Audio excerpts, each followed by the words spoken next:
Greetings, fellow humans, and welcome to another Waffle Fest with JD. I do not know Kung Fu. This little video is brought to you by waffles, because I'm waffling a lot. Awful waffle. Okay, today's topic, and by today I mean this video, I don't know how many videos I've recorded. I think this is the third video. I don't care. Of thoughts that I have to share. Recently, Lily Bloom, a very lovely friend from Romania who now lives in the UK, fellow indie author, indie artist, indie photographer, indie whatever, or just artist, just let's say artist. A lovely friend. She was talking about being receptive to feedback and criticism, and she highlights some things that, and I think we all say, oh, we're completely receptive to feedback, be it good or bad. Just let us know what you think. No one's gonna enjoy when someone says that something that you did sucked. It's a fact. But at least for me, I think I've gotten better and more receptive. But I know and I'm aware that I can put up a defense, and I'm always like pulling it down, like don't go up, because I do want to continue to improve. I do want to continue to do things that no one else can write. I know I'm not the best storyteller or author in the world, but at least I'm authentic, and I am true to my voice and my style, and the things that I like to do, I do. Be it in poetry, nonfiction, or fiction. Again, I might not be the creme de la creme, but at least I am unique, and that to me matters a hell of a lot more than being the best. Because the best is relative, and we can talk about that for ages, and we will in another video. But criticism and feedback. Recently, I did mention this in a recent video as well. I had the unpleasant task of reviewing a book that wasn't great. Here's the thing, and here's the kicker. I will always do my best to help people out. And if I read their book and their works, to review them. And if I beta read, even if I take a millennium, I try to give honest feedback on what I read. And for some people, I even help them editing. It's just a lot on the plate, and energy wanes, and there's stuff that you want to do, and when stuff calls out to you, you got to go for that route. But I try to be as honest as possible and try to be constructive. What's the problem with being constructive and being honest? I came up against a book. It sounds like a battle because it was, and I mentioned it recently. It was a book independently published, and we can talk about why books like that one harm other indie authors, or we can focus on the problems with this book. Let's do the second one. The other one is a juicy topic for another video. But you see the intentions of someone, you see that they have good intentions with their work, but that there are flaws. And this book had a lot of flaws. It was originally written in Spanish, and it was translated to English, and it shows poorly. I mentioned this, and I mentioned the plot holes, and I mentioned the problems I had with character development, dialogue, plot elements, stuff that I was confused, stuff that I don't... they talk about a fruit, and they never mention what the fruit is. It was his favorite fruit, and they spoke about it as if it was something common that I could relate to, but they don't even describe the flavor, so I can't even have like a picture in my mind. There were a lot of issues with the book. It's less than 150 or 160 pages, and it took me over a year to read. This harkens back to my issues with DNFing. But the issue is that, I was like, I did the review, and then I got a message from them saying, hey, I don't know if you've gotten the chance to read my book yet, but, throw me a solid and give me a good review. And I'm like, oh, you didn't get the memo of who I am and how I am. Okay. Let me not be a dick about this, but I won't just give out a good review. I have a lot of great friends that are indie authors, and I read their work. And I read their work because we've come together thanks to the magic of words. But the fact that I care about Joe Compton, Christy Stratos, Anais Shevchenko, Joshua Robertson, Lydian Oak, Heidi Angel, A.L. Mabry, A.F. Stewart, Rebecca Jonesy, J.B. Taylor, Robert Cano, Andy Pelequin. There's several names here. Maricel Jimenez, fellow indie from Puerto Rico. Francisco Muñiz, another indie author from Puerto Rico. And anyone. If I give them a good rating, it's not because I care for them. Obviously, I care for them and I want them to do well, but I'm very honest in my ratings. I recommend the books that I recommend because I think they're phenomenal. Not just the human who wrote it, but the book and the work and the words inside that book. A free copy of a book means dick.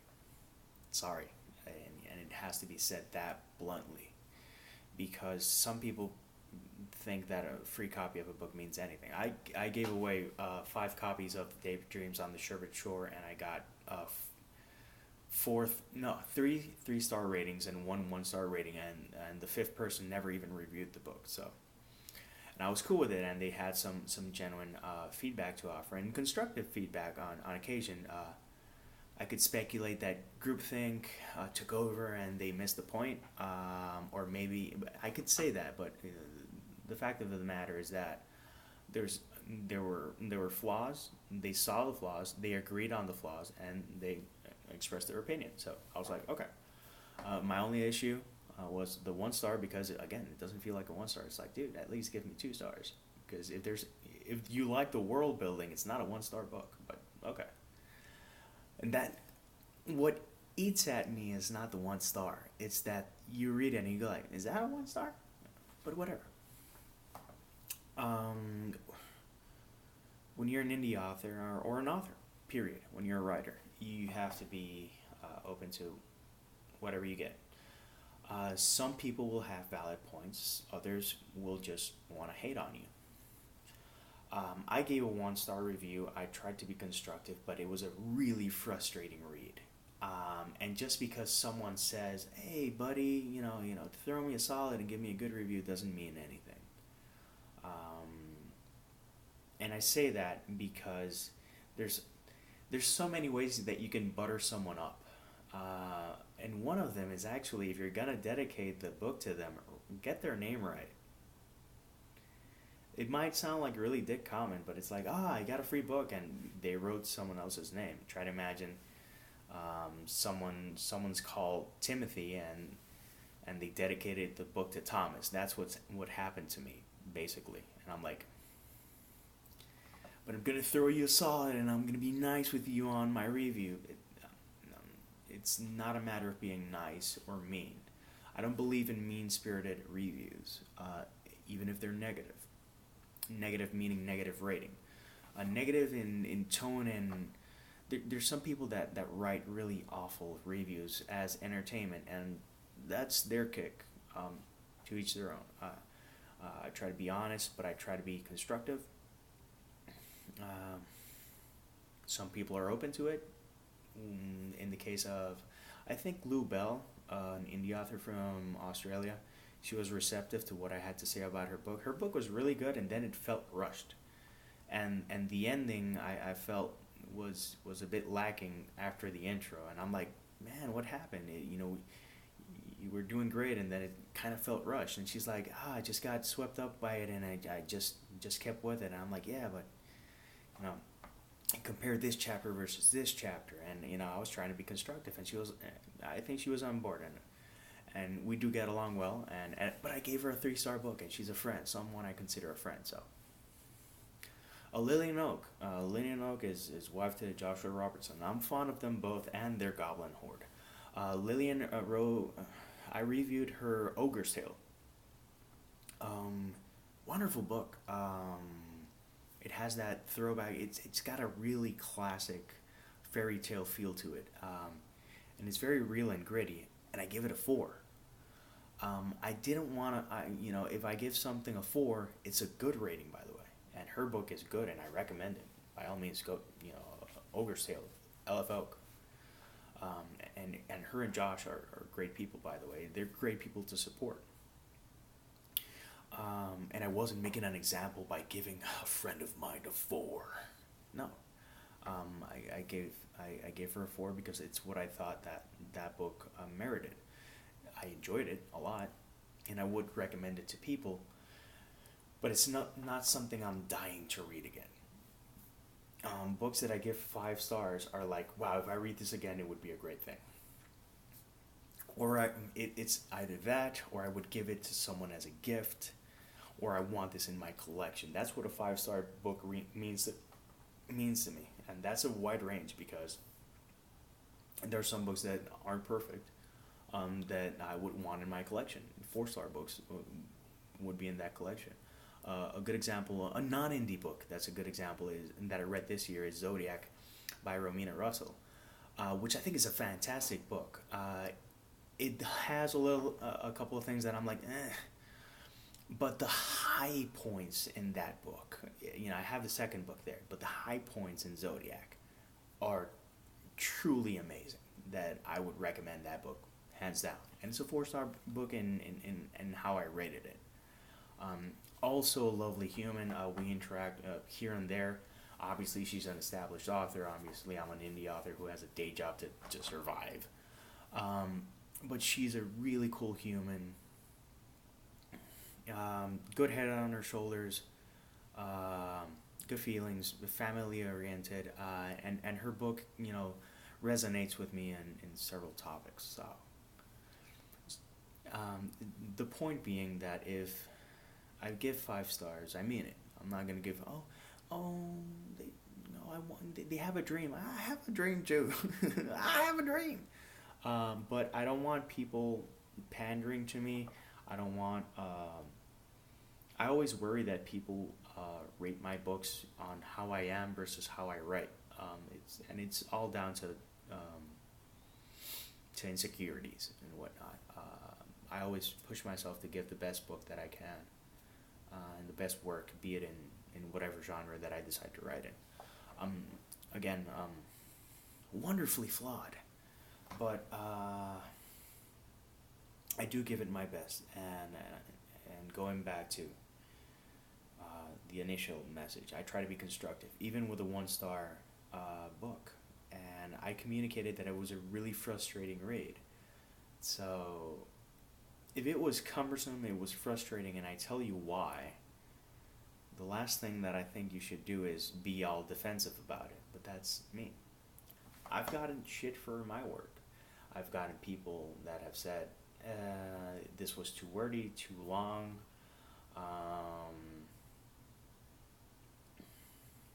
But I've also had a ton of people that enjoy my work. And I think the positive reviews far outweigh negative reviews. I think I consider myself a 4-star book writer. Obviously, I shoot for 5, and if I get a 5-star rating, that's fantastic. I think I can do better, and I always push to do better. Specifically with the human cycle, I think when I close that, obviously I worry, but I think it's going to be a good 4-star series. And that's not a bad thing.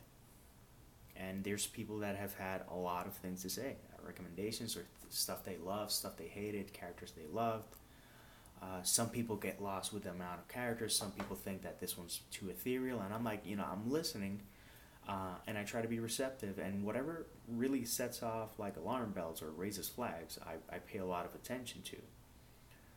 If there's a typo, some people are kind enough to take a screenshot and send it to me, and I correct it immediately. So if you ever read one of my books, and you see a typo, let me know. I'll do my best to fix it. Um, but that's the thing. I'm open to that, and I'll always be open to that. I hope. I hope I never become that dick like, oh, be gone, or some shit. Um, but yeah, be receptive to it. The author in question of the book that I rated with 1 star wasn't receptive. He's like, you didn't take the time to even try to understand it or try to get it, and I'm like, okay. And again, I also have to practice empathy, and obviously this person got a long, constructive review with a 1 star rating. So it's a lot to process and a lot to say. Screw you. That's your opinion. And you know what? He's completely right. It is my opinion, but at least I'm honest about it. So, what about you? What do you think about reviews and how people react to them? And if you're an indie author, how are you taking feedback and with your beta readers? I'm going to be releasing a book soon. I had several beta readers. I think they really made a huge impact on the quality of the book. But I tried to be receptive. And some people said some things that I'm like, I'm not on board with you. And other people said things, damn, you're so right. So that's my 2 cents. By all means, look at the comment section down below. Leave a sexy comment and let's start this dialogue. If you want to connect with me elsewhere, there are links down below. There's also links to places where you can buy my books. Amazon is always an option. Libro 787 will be the preferred option. And you can get books from me. I do EStrada crates. I take recycled boxes. I outfit them with a logo that I prepared. And I send long dedicated books because apparently I can't just sign a book and say, oh, enjoy the read or whatever. I have to do like a short little essay. But yeah, there's a lot of ways to connect. And if you like this, click like and subscribe. And by all means, keep in touch. Peace, love, and Mikey Rolls.